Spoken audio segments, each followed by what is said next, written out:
सावन महीनमा में चल गे छोड़ी देवघर घुमैबौ सावन महीनमा में। भोले बाबा से हमरा के मांगी है अपन मनमा में। भोले बाबा से हमरा के मांगी है अपन मनमा में। हम ना जइबो तोरा संगे सावन महीनमा में। हम ना जइबो तोरा संगे सावन महीनमा में। भैया के पता चलते गोली मार देते सिनेमा में। भैया के पता चलते गोली मार देते सिनेमा में।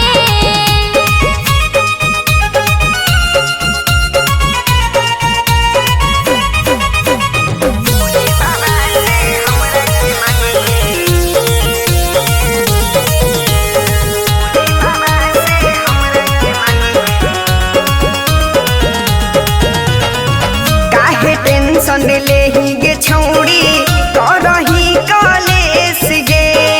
पूरा करतौ सपना तोहर गौरी पुत्र गणेश गे। बतिया तू बोलही छौड़ा एकदम सच रे। उल्टा सोच के हकई समझबा हल्ला जैतै मच रे। प्यार के बिना अधूरा हकई पूरा जमाना गे। प्यार के बिना अधूरा हकई पूरा जमाना गे।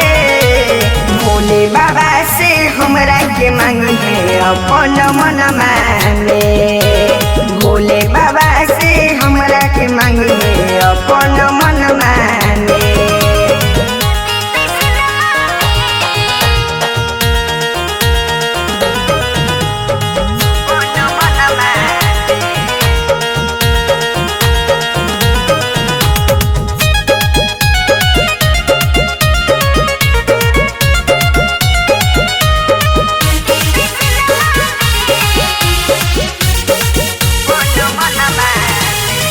पटना से देवघर जाके घूमबौ झारखंड गे। बोले बम के नारा लगा ले करे मत घमंड गे। सुन ले ही देवघर में लगो है बड़का मेला रे। भीड़ में भूलाई जइबै छूट जइबै अकेला रे। जय श्री और साहिल के चर्चा हक जहनमा में। जय श्री और साहिल के चर्चा हक जहनमा में। भोले बाबा से हमरा के मांगी है अपन मनमा में। भोले बाबा से हमरा के मांगी है अपन मनमा